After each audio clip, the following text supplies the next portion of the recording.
خب هرچی نکنی بچه به کوچه تحولا میشه این بریبر خیلی آگهی داره. نه بچه صدا کنم لستر عجو بخورزم که خانا ملکینه.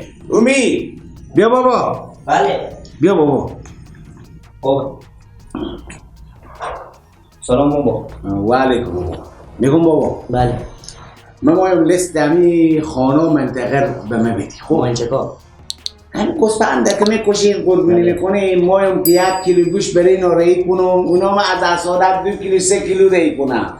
مایم خوب که هم قربونی بشه، هم لندی ما بشه، هم تازه خوری بشه، هم به میله بریم پکه کنیم کباب بخوریم. اسم خانم منطقه خود؟ خانا فقط پولداران. خب بگی.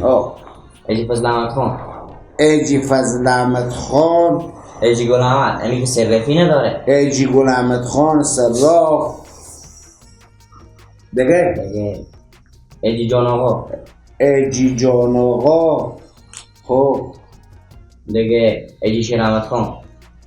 ایجی شیر احمد خان. خب بشناختم تو از اسادتم به ما شما مگری همه زرگش بده کی. دیگه کینه؟ ایجی جان احمد.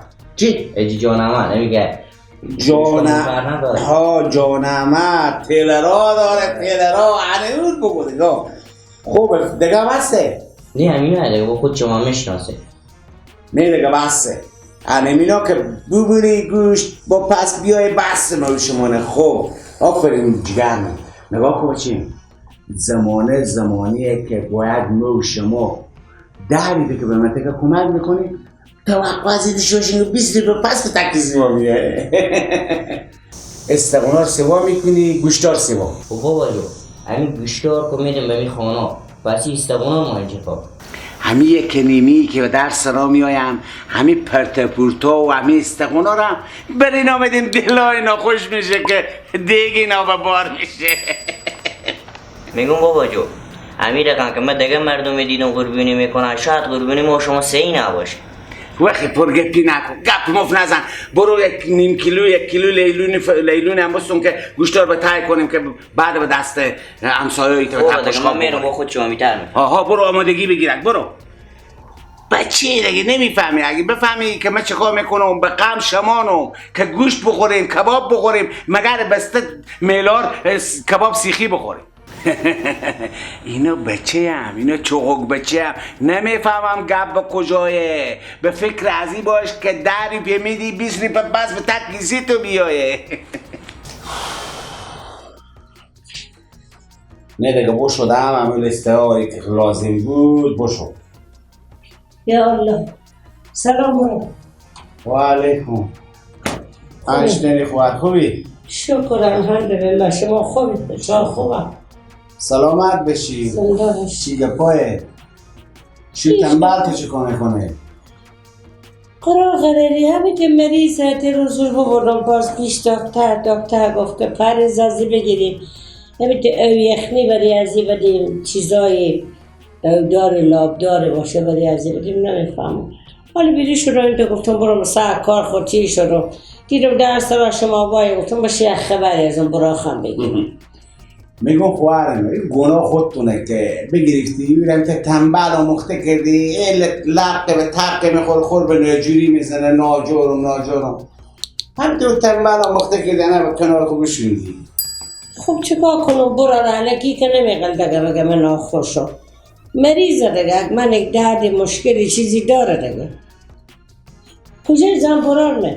هیچی زن میبره به سراخ خوار خو اونا گوی کشتم دیگه باز تا بیایی تا گسپندی هم ما داریم اونا رو بکشیم و به مردم توضیح کنیم بلیا.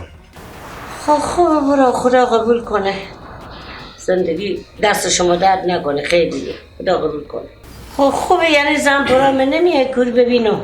نه خیلی هم ایک ضرب چردیبر ما هسته که چی که لازم نیه که تو اینجا بشی. برو به دنبال کار زندگی خود چی نه اینجا بستی. باشه برو رمیت بیام دو خبری بگیرم بریم میرم خداحافظ. برو خوش آمدی. خیلی همین شو خورم که همین بفهمم که تنبلی رو بگذاره کنار. خداحافظ. خوش آمدی تا شما خور به نجوری میزنه. یه هم به خیالم بیامد که باز 1 کیلو گوشتی. نه بابا والله مگر قناق شک بشو تو بخودم و تو بدم. خواهر من هر کی می باش، من به کسی گوشت میدم، چیزی میدم که پس درآمدی و به خود من برگرده، نه که به تو بدم دیگه مگر خوشی از تو نبینم. خواهر به درد میخوره، همه چیز پوله. میگن خواهر به درد نمیخوره. به قصه خواهر نباش، به قصه ازی باش که چی رقم به کسی گوشتی بدی با پس گوشت 2 برابری بگیری. حالا این زمانه تیر شد که به فکر خواهر باشیم. باشو خورم به نجوری زده خودم بیامده، این به نظرم بیامد که باز 1 من گوشتی ببری. نه با استقونا هم تو نمیدون. یالا دوما دسته. بیا کجایی؟ بیا خسور بوره بیا که امروز روزیه که خودتو بشتن. خیلی سلامت. خیلی خوب شد که بیامدی. بخیر گوسفند دارم که بکشیم و گوشتارم که تقسیم کردیم به خانا، بعد از خود شما میگیریم 1 کبابک را مندازیم، کباب سخ میکشیم و خود شما میخوریم و ساعت خود تیر میکنیم. خواهرتم از مرزی میشه. همین برارایی که بهم خونه پاخو بگذاره خنده به لبی میه، خنده میکنه، شاد و شنگول میشه دیگه، نه درد نه مرض. خوار شما تیر شدم تو تر رو دیدم اشکایم میرفت. خیریت تو؟ خواهرم بیامادم اینجا خور به زفنال زرچیم ناجوره و چکاره و فلانه. بیامادم که باز یک پولگه گوشتی بری بودم. گفتم برو بابا رد کار خوب. همین تیر کردم به 1 بونی. سیکو دومات به نظرم که یک قربونی که تو میکنی از نظر من، از نظر علما، از اینه هیچ کدومی قربونی تو ساعت نداره. چری؟ من قربونی که میکنم میگم خونیر برس خونیر میرزم دیگه چه کار میکنم؟ تنها ریختن خون نیه دومات. چری تو گپا میزنی؟ تو خود نام خدا هجی هم هستی، به حج هم برفتی، کمک باید در کفه هم داشته بشی، کمک به داخل می جامعه سعی که مردم چی رقم قربونی میکنن. قربونی اصلا شرایطایی داره. چی شرایطی داره؟ این لیست فضل احمد خان، شیر احمد خان، نور احمد خان، هم تمام خانا رو من به لیست گرفتم که برای اینا گوشت کنم. حالا اینا احتیاجی به گوشتاتو دارن. ها بابا اونا پول دارم، نیازی ندارم.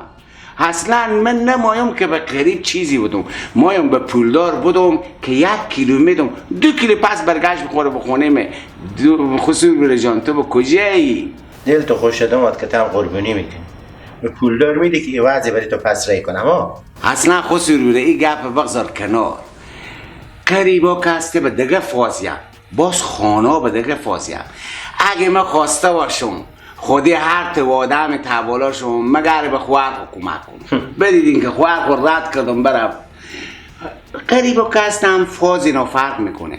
باز کارتن کلونا، باز دیگه درجه اینا بالاتر، هرچی که خودی اینا توالا شی بمون سویم هر چیز تو بالا میره. آبرو، عزت، شرافت، همه چیش خیر بینی ها. سیکو خسوی بره. درسته که خواهر تو شوی داره، شوی قریبه. میگم زن بیوه اگه کوشه هم تلام با پای باشه بازم بزوی خیرات روه. ولی درسته که خواهر تو بیوه نیه، ولی او از بیوه بتره، شوی مریضه به گوشی خونه پرتوه. همه قربونی خدا چی رقم آفریده که بر مردم توضیح کنیم شما؟ گفته 3 تقسیم کنیم. خب 1 تقسیم هم میمونه، 1 تقسیمی از خود چمانه، 1 تقسیمی رو خیرات کنیم. نگفته که تو 1 کیلو گوشت رای که بخانا که تو 2 کیلو برگشت خوره. یعنی توی میگی قربونیه، تو برو به شیخ از یک عالمی بپرس. سعی که تو چی میگه؟ به سر منبر همی عالما چی میگن؟ نمیگم که این گوشت قربانی 3 تقسیم کنیم. اگه من 3 تقسیم کنم آخه به چیزی نمیمونه. آخه پس چرا خیرات میکنیم؟ پس چرا نمر قربانی که داشتم؟ نه که خسیر بده. تو به لیاز خدا بعده. رد از این مسائل آبرو پولداری گپا، همین تقسیمت که میکنیم یک عقی که تقسیم میشه برای قریب قرباه. کمینا رو ببری توزیع کنی، کمی شو دیگه همون قریب هم باشه و حقتو دعا کنه. آخه همین خانه که تو میدی اون نیاز به گوشت قربانی تو نداره، خود از اون خیرات میکنه. تو با چیه که خود شپتیز میگیری بس خلاص ما بالا به خونه خان ری میکنم ایواز 1 کیلو با ما 2 کیلو ری کنم. خب قربانی نکو، همون که سر برک بگذار تا یخچال بخوره خود تازه خوری کنه. نکنیم گناه داره از این بیشتر دیگه. تو به خدا همین 24 ساعت به سر منبر علما میگه، به رسانه ها میگم، همین تمام مردم میگه، بازم گوشا خود به کری میزنیم. پس از این بیتره که دوما جان قربانی نکنی.